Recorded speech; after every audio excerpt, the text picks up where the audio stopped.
Hello, everyone, and welcome. Yes, it's another featured teachers session by the American TESOL Institute, hosted by yours truly, Jason Levine, also known as Fluency MC. As always, I'm thrilled to be here with a very diverse group of teachers. We just looked to see who was here. Wow, people from all over the world coming here to meet and listen to a Christian from Canguro English, Christian Saunders. It's a real pleasure to have him here.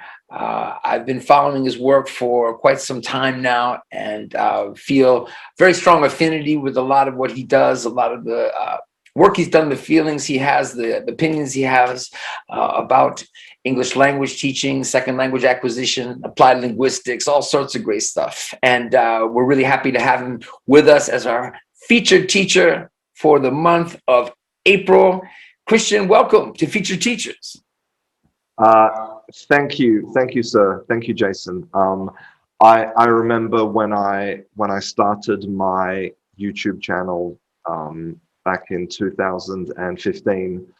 I remember I saw your videos, especially the videos where you were rhyming the irregular verbs, and I was like, wow, this guy's amazing. So the feeling is mutual. You were definitely an inspiration for me to start. Yeah. Wow, that's humbling, seeing everything that you've done in that very short time since you started your YouTube channel. So congratulations for all your success. And if you don't know about Christian or Canguro English, you're definitely in for a treat. My name's Christian, and I was born in Australia, but now I live and work in Galicia, in the north of Spain. I have a small school here, which is now closed because of COVID.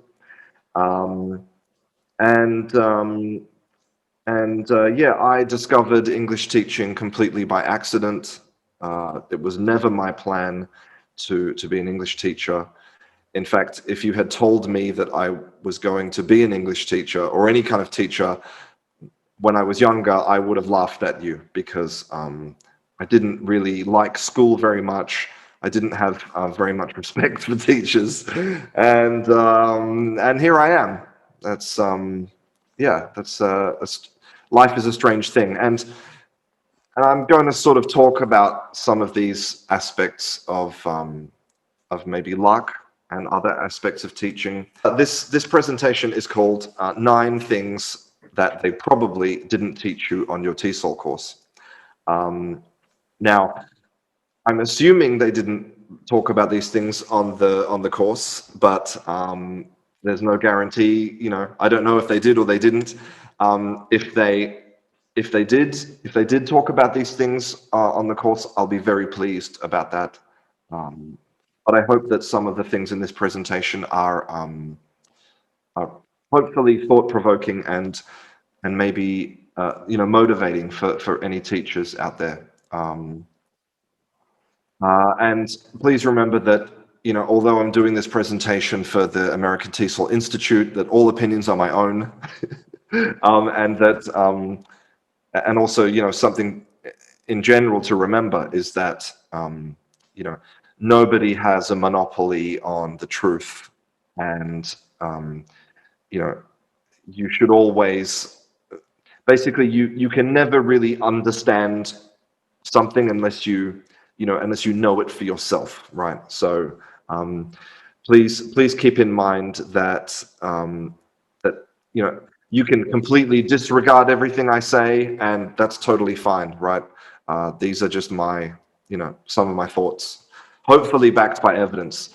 Okay, so let's begin. Let's begin with a question, and the question is, what is language?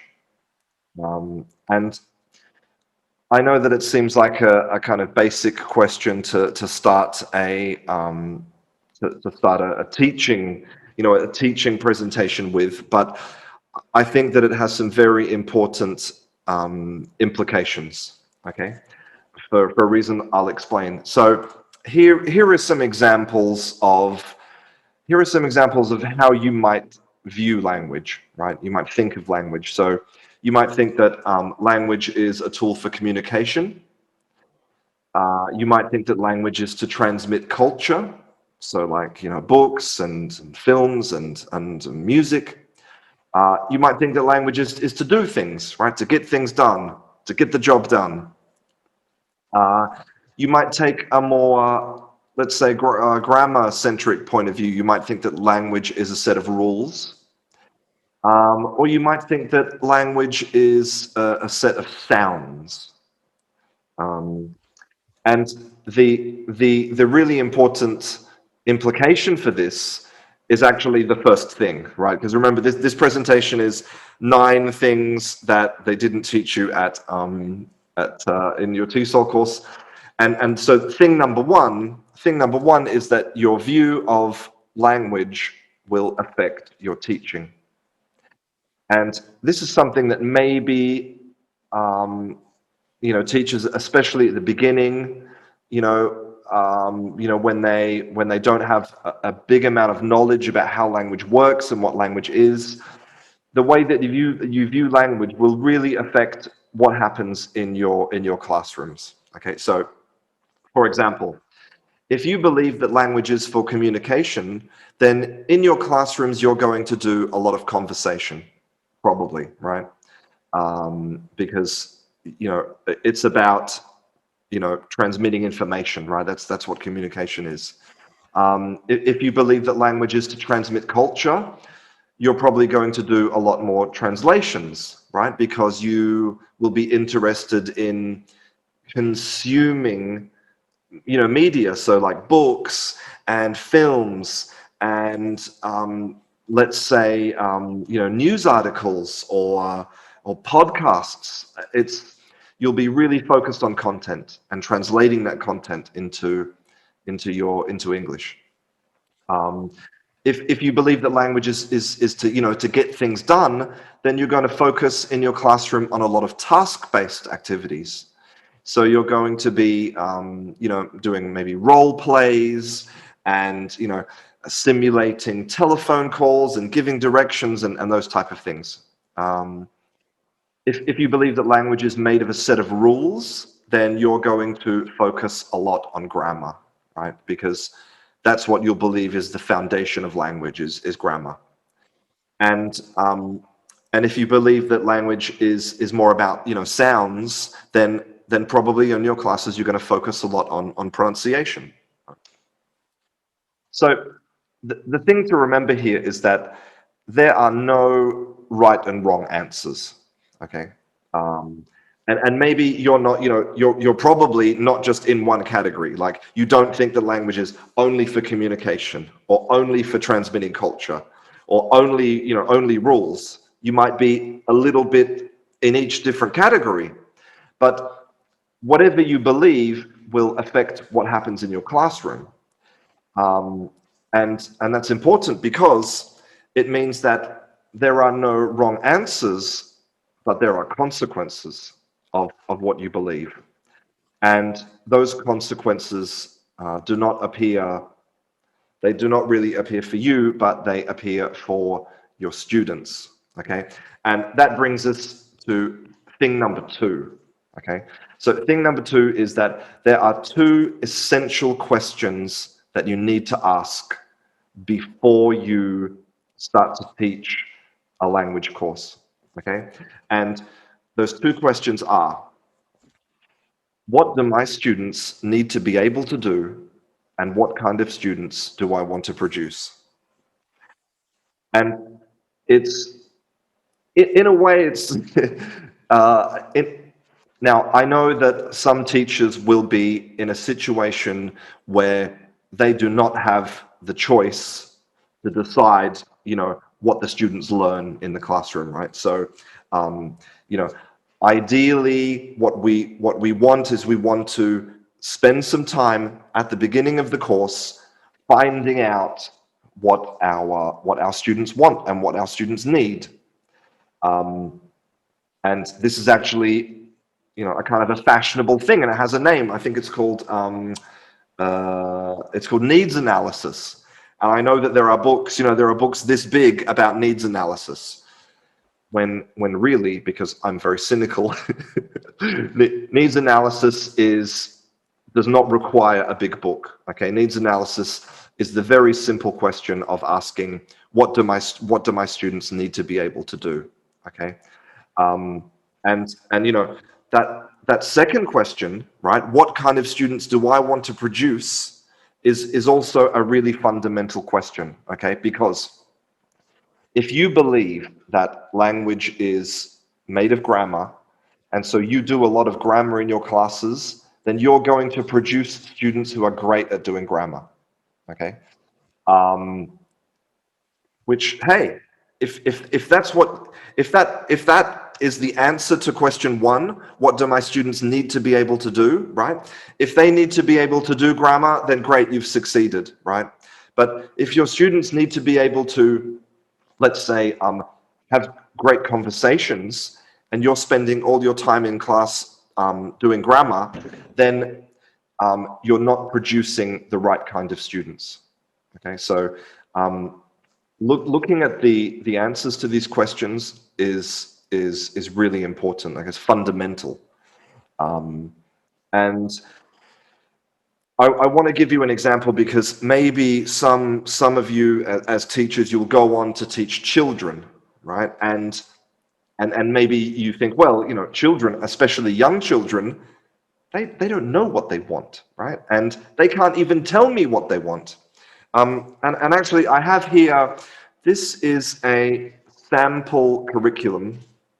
Okay, this is a sample curriculum from a very big publisher. I'm not going to say the name of the publisher, but this is from book one, you know, like the book one or term one, or, you know, book one of their English course for young children. And so it has 8 units, right? So the units are greetings, days of the week, weather and seasons, parts of the body, shapes, numbers, animals, and goodbyes.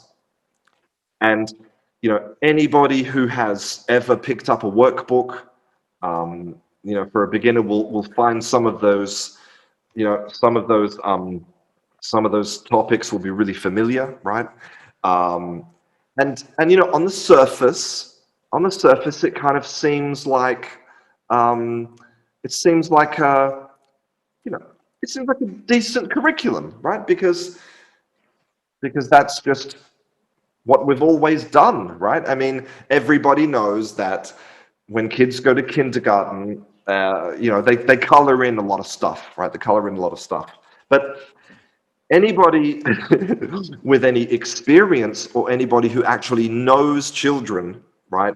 When they look at that list, they know that a majority of those things, kids do not care about any of them. Okay, there are very few children on this planet who are even aware of the importance of days of the week. Okay, now if you have very limited time to teach a child English, which is the reality in most education systems, right? You have, let's say, 4 hours a week, right? Out of 8 units, an entire unit, it could be, let's say, 2 weeks of work. You're talking about days of the week, okay? This is not something that children care about, okay? My son is 7. He doesn't really have any concept still of the difference between Monday and Wednesday, right? They're not important things to him. And it's the same with a lot of these other things. You know, kids don't care if it's autumn or spring. They very rarely talk about parts of their body apart from, you know, parts that they hurt, right? Kids, you know, how often are kids talking about, you know, triangles and dodecahedrons and rhomboids? You know, it's not important. And even with numbers and even animals. Now, you know, I know that a lot of children, you know, read books that have, you know, animals like zebras and giraffes, but which is great, right? But let's focus on what kind of students do we want to produce, and what do our students need to be able to do, right? And kids will very rarely need the skill of naming a big list of African animals. Okay, it's not something that comes up. So, you know, even though this is a textbook from a big publisher, you know, and on the surface, the content, the curriculum looks okay. And even if you are an amazing teacher, your students are motivated, you know, you got great lesson plans, they're really, you know, they're really engaged with your class. If you are not teaching them the right things, if you do not have, if you're not answering the question, what do they need, then really it's a kind of failure. Okay, so to me, those two questions are absolutely fundamental. But I don't want to talk, I don't want to dwell anymore on that. Okay. Um, and it's the same with adults. Let's just say, right? A lot of things that you open a textbook, these adults do not care about these things. Okay. Really, how often as an adult do you have to give directions? Very rarely, but yet we can devote weeks to this subject in some language courses. Okay, okay. So let's move on to the next to thing number three. Okay, so thing number three is your job is not to fill students with knowledge. Okay, so I want to show you a photo. This is the great Brazilian philosopher Paulo Freire, who has talked a lot about the philosophy of education, and he wrote a book back in the 70s called Pedagogy of the Oppressed. Okay, and in this book he described two types of education. He described the banking concept of education and the problem-solving concept of education. And most education systems have a banking concept. So what does that mean? It means that students are like empty accounts, like empty bank accounts. They have nothing in them. And the job of the teacher is to come in and fill them with money, right? Fill them with content, with information. Um, the problem with this is that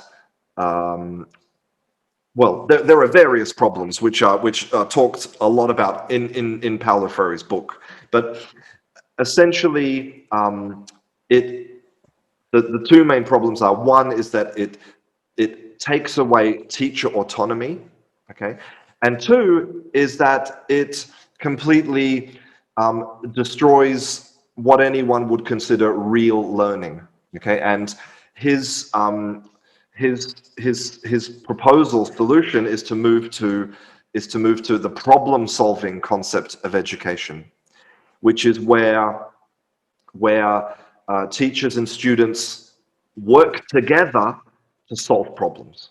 Okay, it's not about I'm the teacher, I know everything, let me give you all the things that I know. No, it's about here's a problem, let's work on it together.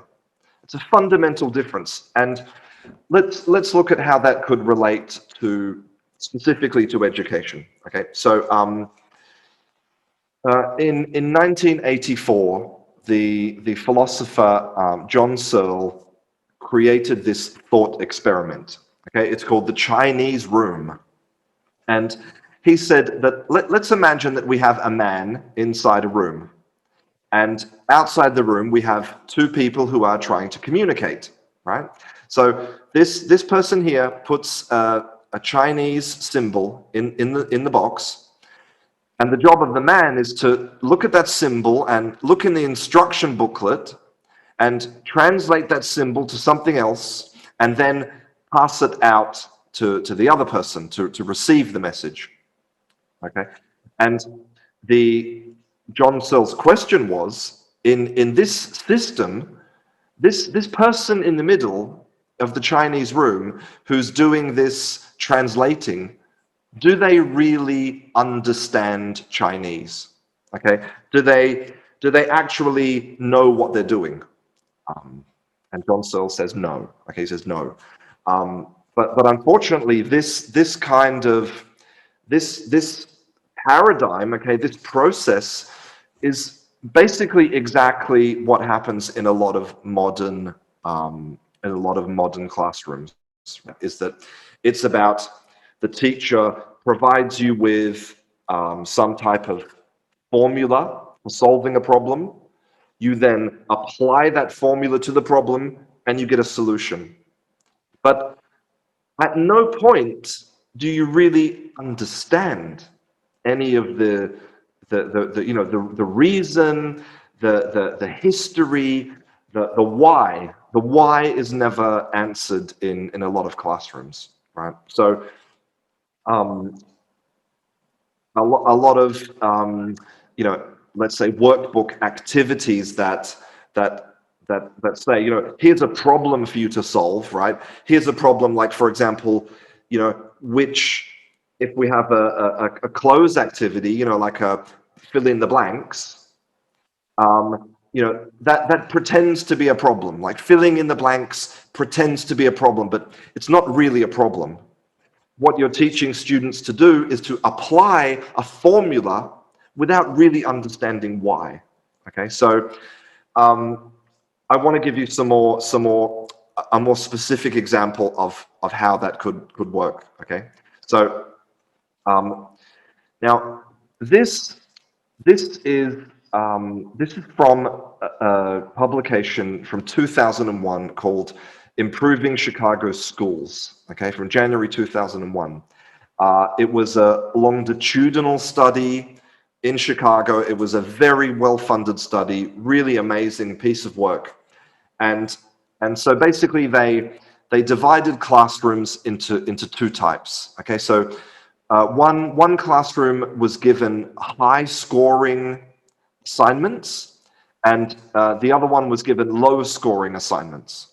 And this is based on, okay, the idea of high-scoring and low-scoring is about how much does it actually force your students to think, okay? Not about how good are they at, doing a worksheet, or how good are they at memorizing a list. It's how good are they at actually thinking, okay? That's how they decide what's high scoring and low scoring, okay?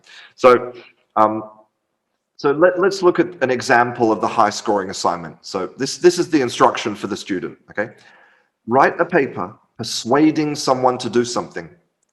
Pick any topic that you feel strongly about, convince the reader to agree with your belief, and convince the reader to take a specific action on this belief. And a low-scoring writing assignment is like this. Look, identify the part of speech of each underlined word below. All 8 parts of speech, nouns, pronouns, verbs, adjective, adverbs, are included in the exercise, and you have to, go and identify which part of speech it is. Okay. Now, the first thing is, which one do you think students would prefer to do? Now, in a way, it's a complicated question, because in reality, what on the surface, right, appears hard, like identifying an adjective or identifying an adverb, on the surface that appears like a hard activity, right? It's actually, it doesn't require any genuine intellectual thought, okay? So it's actually an easy activity to hide behind, okay? It's an easy way for students to not really have to do anything that involves using this, okay, in a meaningful way. So although a student, and maybe even some teachers might say, this activity here, this is the harder one, in reality, this is much harder, okay? This is much harder. And, but this is the one which contains, genuine, which requires genuine thinking. And in the end is the one that students would actually enjoy doing. Right? They'll enjoy doing that. They'll feel proud of it. And you can see, when a student gives it to you, you can see, where their problems are.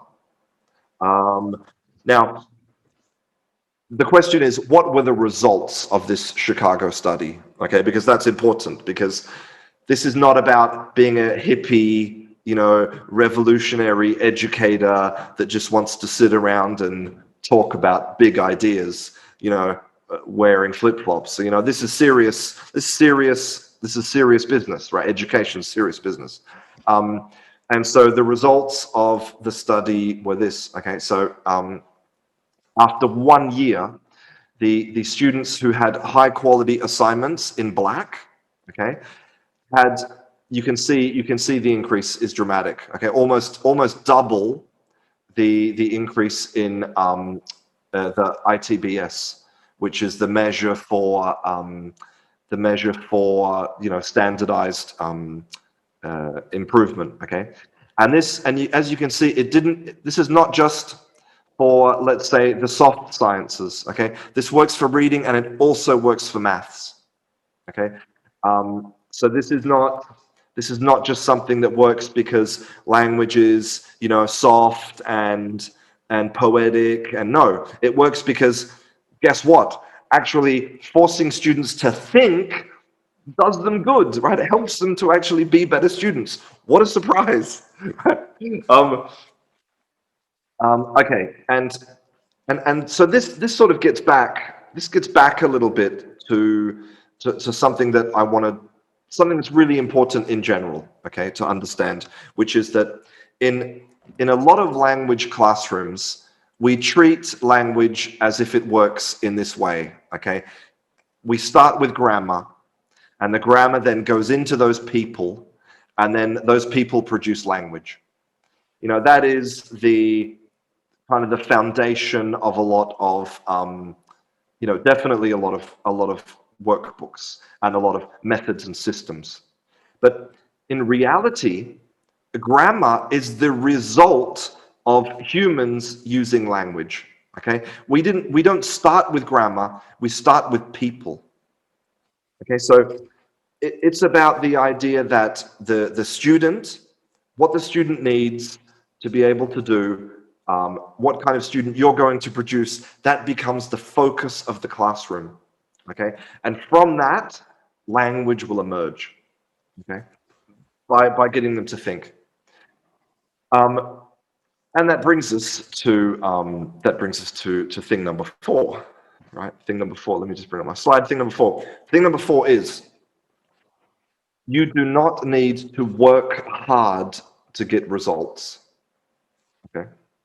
Now, in general, all of the teachers that I know, they are teachers because they care about their students, and they're teachers because they care about people and learning, and they want to work hard. I personally know lots of teachers during the summer when they should be relaxing or at the beach, whatever. They spend days, weeks preparing for their classes for the next term, thinking about ideas. Teachers care deeply about their students. Good teachers care deeply about their students. And so teachers have an idea that in the classroom, they have to be working really hard. They have to be sweating and like talking and expelling energy. And the students should be, listening a lot. But then when they finish listening, the students should also be sweating and working hard and suffering. Okay. But you do not need to work hard to get results. And sometimes it can be very simple about just changing the way that you present a problem. Okay, so here is something that you might see in your mathematics class, right? And I think to anybody, well, especially for me, I'm not very, I had a bad introduction to maths. I did not enjoy maths at school. To me, this kind of problem, it's not appealing to me to sit and solve that. I find no joy in the idea of solving that problem. But when you present exactly the same problem to me, when you present it like that, suddenly it becomes a lot more attractive, right? I'm like, okay, we've got the beers and the hamburgers, and okay, so you know, so sometimes we want to present, we just want to present the material in a more engaging way. Okay. I spoke to Diane Larson Freeman a few weeks ago, and she gave me an example of this. And she said that when when she was teaching a class about the present perfect, right? She could, because you want students you want students to use it in a question like, have you ever been to Paris? Or have you seen that new Martin Scorsese film? Right? You want, that's what she wanted. She wanted the students to produce the present perfect, right? In questions. And so what she did was, instead of, let's say, putting some questions on the board or whatever, she said, okay, everybody, close your eyes. And, okay, now open your eyes again. And she said, okay, I have changed 5 things about myself when your eyes were closed. What were they? And so the students have asked, hang on, have you taken off your hat? Have you let down your hair? Okay, so it's the same activity presented in a much more engaging way. Sometimes it's that simple. Okay, and so I want to give you another example, specific example about language. Okay, so way back in 1969, so we're talking 52 years. 52 years ago, 2 guys from Stanford University, they wanted to find out what is a great way to help people remember vocabulary. So they gave people 12 lists of 10 words, so 120 words. And they said, to one group, they said, memorize them, however you want, whatever technique you want, just memorize the words, the lists. And the other group, they said, here's the list of words, we want you to make those lists into stories. And so one group did whatever they want, other group had to turn the words into stories. And I think you will not be surprised about the result. Okay, so the group that turned that vocabulary into stories, they remembered almost 100% of the words. Whereas the group that could memorize it in whatever way they want, let's say 20%, 20, 30%, it's an enormous difference from something very simple. So you still want students to remember vocabulary, you can still give them the lists. It's about giving them an activity that's meaningful to them, that requires them to actually think, do some thinking. And one more final example, okay, about how students do not need to be working hard to get results. Okay, so this is a very famous study. Okay, this is this was published in 1980, and it's known as the Fiji book flood. Okay, so there was 380 students from 8 schools in Fiji, and the students were given 250 storybooks in English. 250 storybooks in English. And they were given no special instructions about how to read the books. Okay, so the teachers didn't, do role plays. The teachers didn't do interactive reading. The teachers just said, read time, sustained silent reading, 1 hour, go. That's all they did. What were the results? Well, I don't think you'll be surprised, right? So post-test results after 8 months showed that pupils exposed to many stories progressed in reading and listening comprehension at twice the normal rate. Twice the normal rate. And after 20 months, the gains had increased further and spread to related language skills. So they got better at writing, they got better at expressing themselves for presentations, right? And this literally required 0 effort from the teacher. It required the teacher to sit there and basically make sure they were reading, right? Now, knowing how passionate teachers are, it's very difficult for a teacher to sit for an hour and watch kids read, because teachers feel like they should be working hard, like I should be doing something. But sometimes, it's not about that, right? It's again about the fundamental question of, what do my students need? focus on the student again. Exams should not be objectives, but exams should be measurements. And you know, this is not, again, this is not like a kind of hippie idea where we should just let students, do whatever they want and explore. Okay, it's not about that. This is based on real science. Okay, so it's a very famous law known as Campbell's law from 1976, which says that when test scores become the goal of the teaching process, they both lose their value as indicators of educational status and distort the educational process in undesirable ways. Okay, and I want to give you an unrelated example of how this process works. Okay, so this is the Indian cobra, or the scientific name is the nadji. Okay, the Indian cobra, and back in the colonial past, when Britain was controlling India, in Delhi, in the city of Delhi, there was a big problem with these cobras, with these poisonous snakes. And the British government, they wanted to do something about it. So they had an idea. They said, okay, we will pay people for every cobra they bring to us, because they're going to start killing cobras, and we're going to solve the problem with no effort from us. Okay, this was the idea. But of course, what happened was people saw the cobra as an objective, right? They saw it as actually a way to make money. So what did they do? They started to breed cobras. The cobras were having babies. And so at one point, there was more cobras in Delhi in cobra farms than there was before they started this program, right? And that was a big problem. So what did the British government do?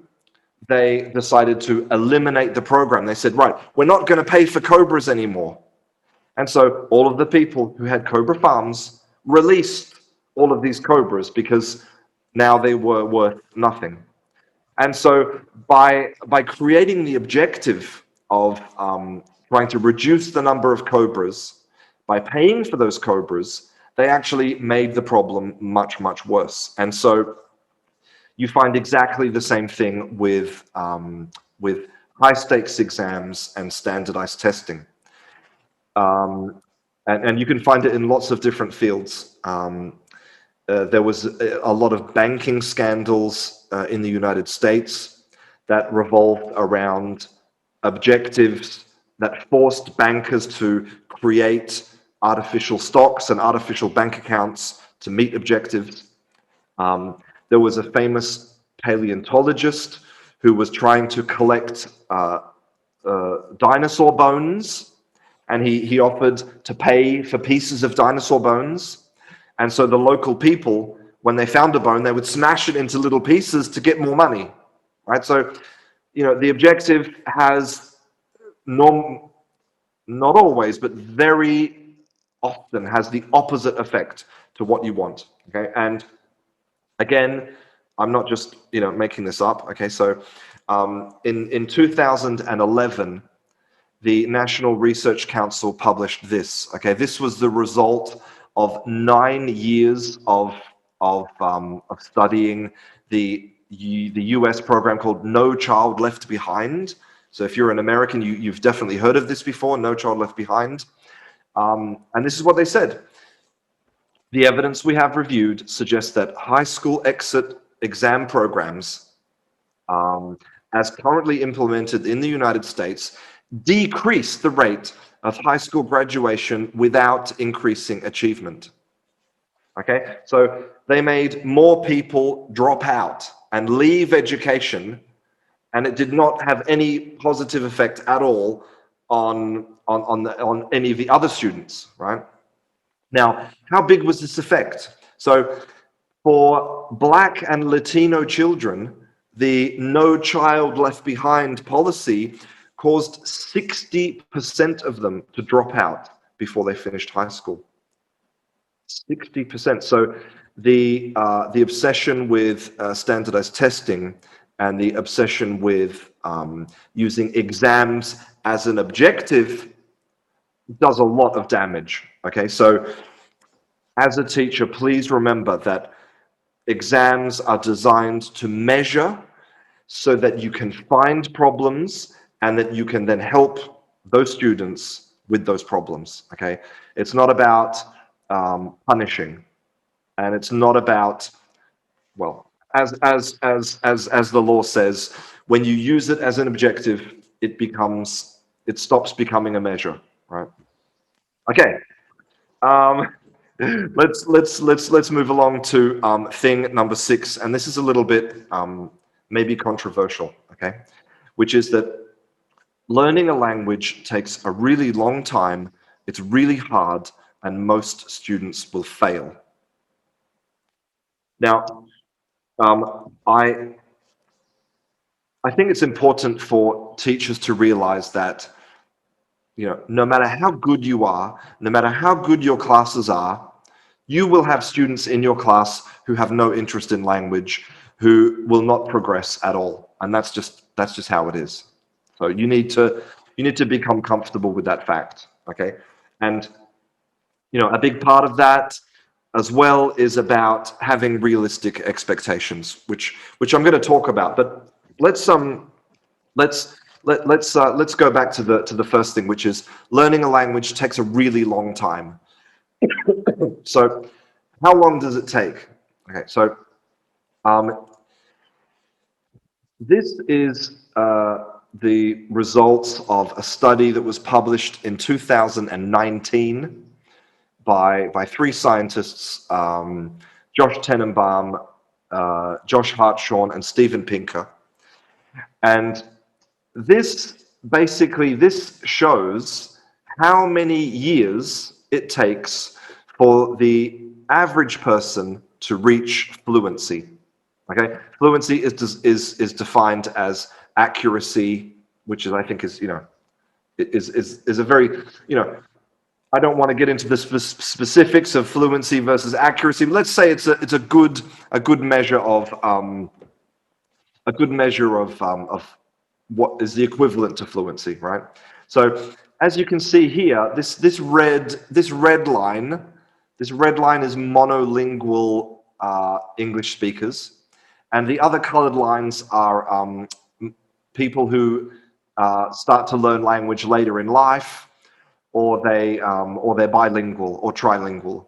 But what you'll notice is that it always has the peak at about this mark, okay, 30 years. Okay?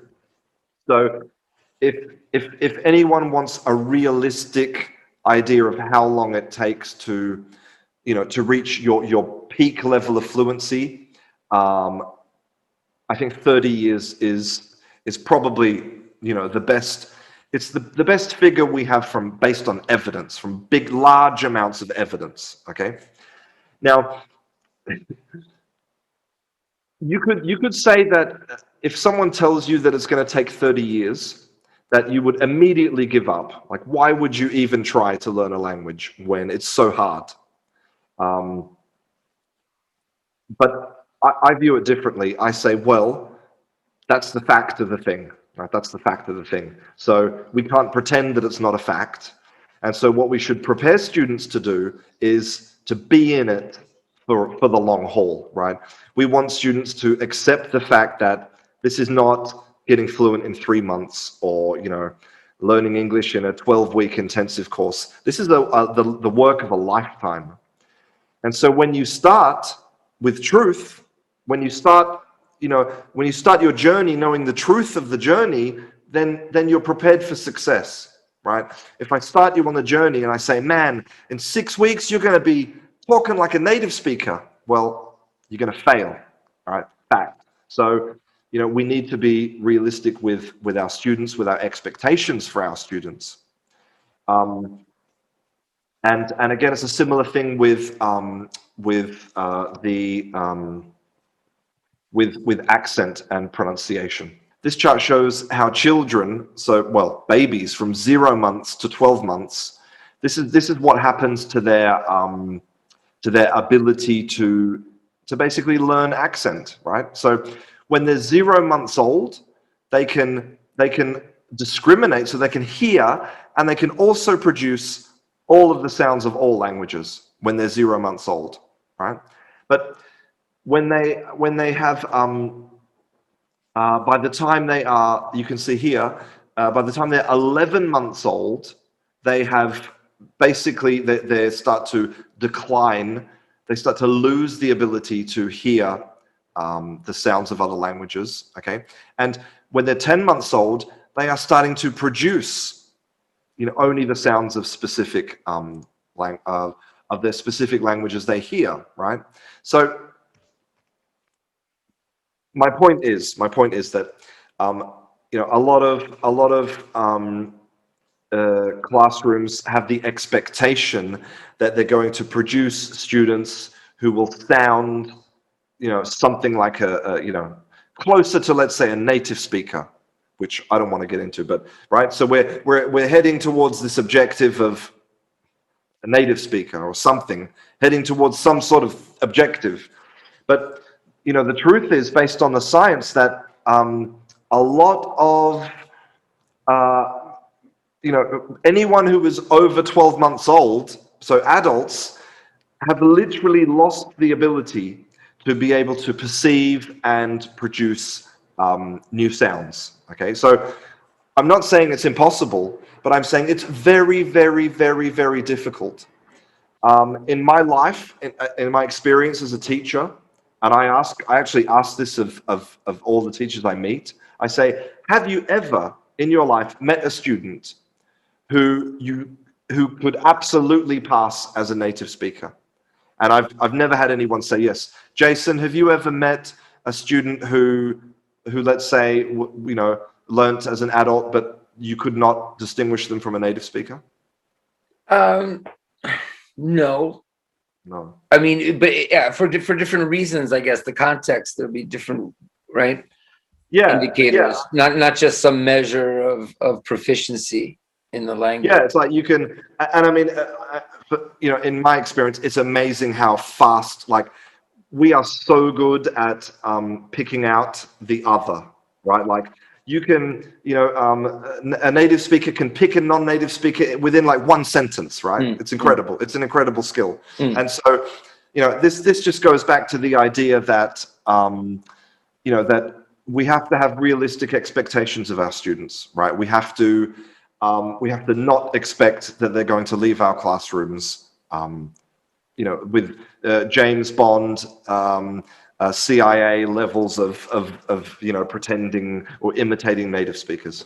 Although I will say that in the few cases I'm thinking of now where it was almost indistinguishable, it wasn't as a result of studying English. It was a result of just huge amounts of input because they were motivated and just throwing themselves into the language. So I certainly don't. If we're talking about people that I've taught or other people have taught, and as a result of what happened in the classroom and with the materials, really no. Like the people that I've seen that could maybe pass as native speakers, that all happened with what they were doing outside of the classroom. Yeah, for sure. Yeah. Yeah. So I mean, and Jason is a person who has many years of experience. So there's just another piece of evidence, right? That we can't expect the impossible from our students. Okay, and part of this, and again, if I wanted to look at the bigger picture, I would say that teachers need to get used to the idea that the going is the goal. Okay, that the focus on the future, the focus on what it would be like for them to be fluent, the focus on passing that exam, this focus on always tomorrow, always next year, always that exam, it's robbing students of the joy of the joy of now, right? The joy of being able, the joy of what you have now is good enough, right? And at least enjoy that, right? Okay, 49 minutes. I'm sorry. I'm going to try and speed up a little bit here. Okay, thing number seven. Take your time. Take your time. Thing number seven. Most students will never use the language you teach them. Okay. Now, it's quite common to hear the statistic that English is such a massive language, and that 2 billion people are learning English as a foreign language, and they're all absolutely true things, right? But the reality, the other side, the other reality is that a huge majority of them will never actually do anything with that language. And so then we could enter into like an existential crisis and say, well, what's the point? Why am I doing this? Why would we waste our time teaching students something that they don't need, right? Why would we do that? And so I want to ask you a question, right? 3 questions, which is, what is the point of playing an instrument? What is the practical benefit of painting? And what does dancing contribute to society? And when you start to contemplate these questions, I hope you come to the conclusion that not everything in life is practical. In fact, very, very few things in life are practical, right?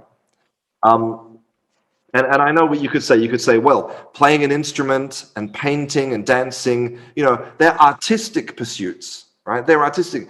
What is the point of mathematics? That's a more difficult question. What's the point of mathematics? Now, I want you to really ask yourselves, as an adult, how often have you thought, man, I wish I had more calculus.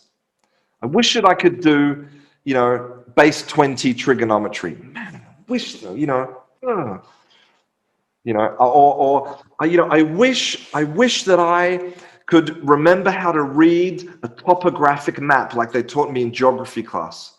Or, damn it, I wish that I remembered the dates of the Russian-Japanese war. Damn it, no, but as an adult, how many of you have really wished that you could play an instrument or sing, right? Or draw or paint or dance, even if it's like funky dancing you do when you go to a nightclub. How many of you wish you could act? How many of you wish that you could do all of those things that we consider as a society to be completely not practical, right? The kind of thing that your parents say, oh my God, how are you ever going to survive if you have a job doing that, right? That they are the things that are human experiences, they're cultural experiences, and they're fun, right? They're fun. And so even though a majority of your students will never use the language you teach them, we don't teach it to them so that they can use it, right? We teach it to them so they can have a life experience, right? And so that the things that they do learn, that they can, carry them on to other things. If you're doing authentic intellectual work in your classroom, that's beyond language. You know what I mean? If you're discussing big questions, but let's say in English or in French, it's not really about language anymore, right? It's about thinking. Okay, so the idea, we need to eliminate the idea that everything in life needs to be practical. And I remember when in the middle of the COVID crisis, I think last year, the British government gave an enormous amount of money to British art institutions, right? Like to the Society for Drama, the Royal Society for Drama, the Royal Society for, I think, for Creative Arts. And there were people on Twitter saying, you know, the economy is destroyed. Why the hell are we giving all this money to this art rubbish when, you know, we need, I don't know, we need jobs. And those people were there every day, alone at home, listening to music, watching Netflix. You know, these things that we enjoy as humans are the result of non-practical activities. Um, okay, I'm nearly finished. So let's look at thing number 8. Thing number 8 is that as a teacher, you have to be an activist. Okay, and this is not, I don't mean activist like, you know, Greenpeace out there, you know, attacking people, or you know, PETA, you know, protesting with real blood in the streets. No, this is about, being an activist is about taking a stand for your students, okay? Because your responsibility is to your students above everything else, okay? When, you know, when before doctors become doctors, you know, they take an oath to do no harm. Okay, they're like, I will do no harm to my patients.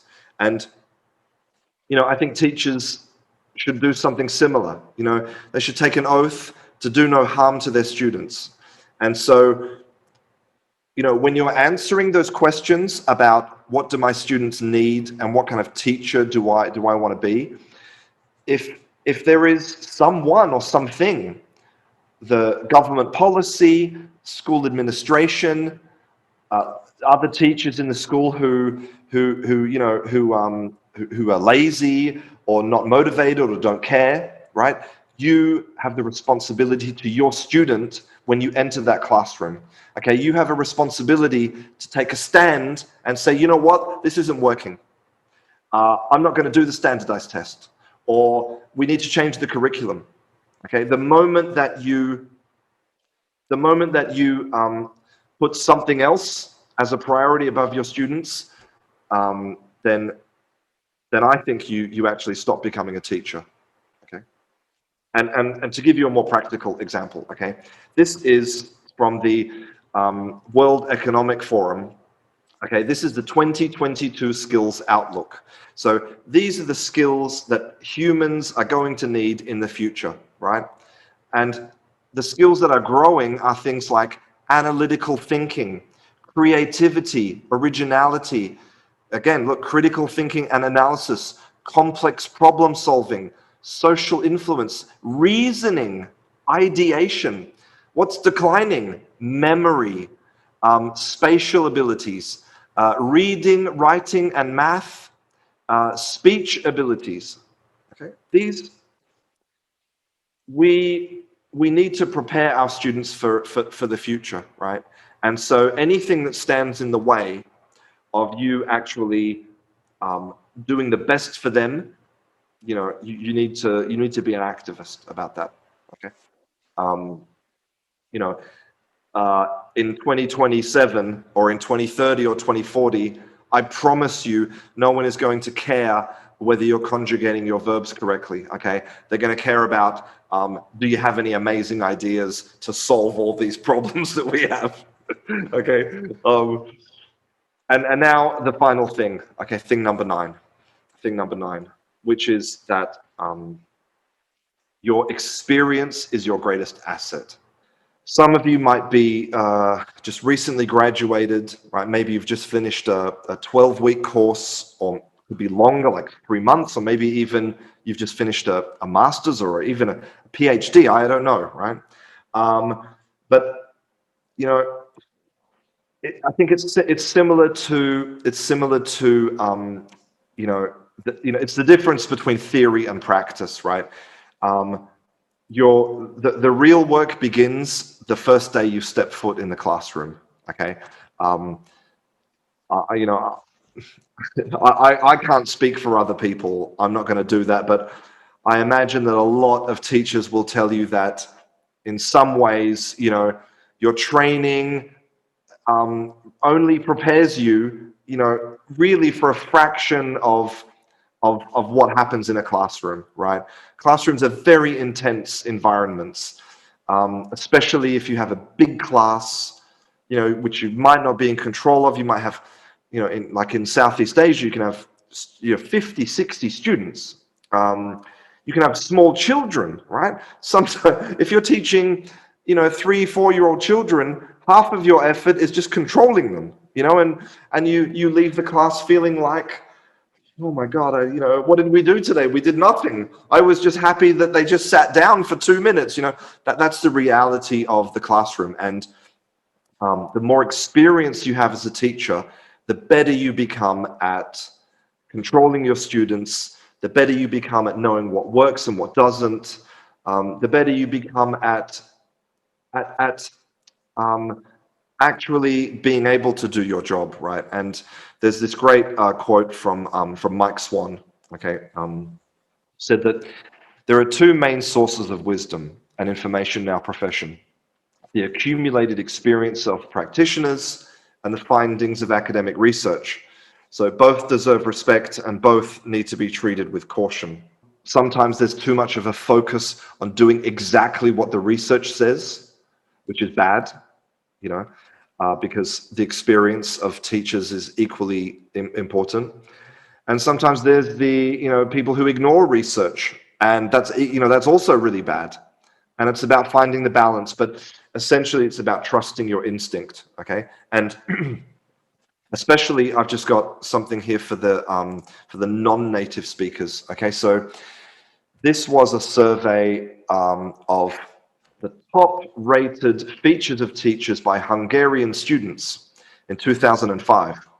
And you'll see that non-native speakers, they give lots of homework, they prepare conscientiously, correct errors, prepare for exams, assess realistically, and they rely heavily on the course book. And then the native speaker comes in and focuses on speaking skills, improvises, talks about the culture, you know, learners' opinions, and applies group work in class, okay? Now, and again, this isn't about right or wrong. Okay, this isn't about right or wrong. This is about, especially non-native teachers, feeling like they're not good enough to be able to do some of the things that native teachers do, right? And so, you know, if your objective is to produce a group of students who are really good at conversation, but you feel like you're not good enough to have conversation, then you're not going to do it, and your students will suffer, okay? And so I want to say to any non-native teachers especially that, you know, you're good enough, okay? And there's a little Zen koan, okay, that I want to share with you. So these are like kind of like Zen poetry, like Buddhist poetry. Okay, so one day as a monk stood outside the gate, the Buddha called to him. He said, "Monk, why do you not enter?" And the monk replied, "I do not see myself outside, so why enter?" Right? And so, you know, a lot of non-native teachers feel like they're outside the gate, you know, because they've been told again and again and again that British English or American English, you know, is the correct English, and that you know, we have to be like native speakers, and that as an adult, if you learn a language as an adult, you'll never be as good as a child, right? And none of those things are true. And so you need to change your perspective and stop seeing yourself as outside the gate and just say, "I'm here."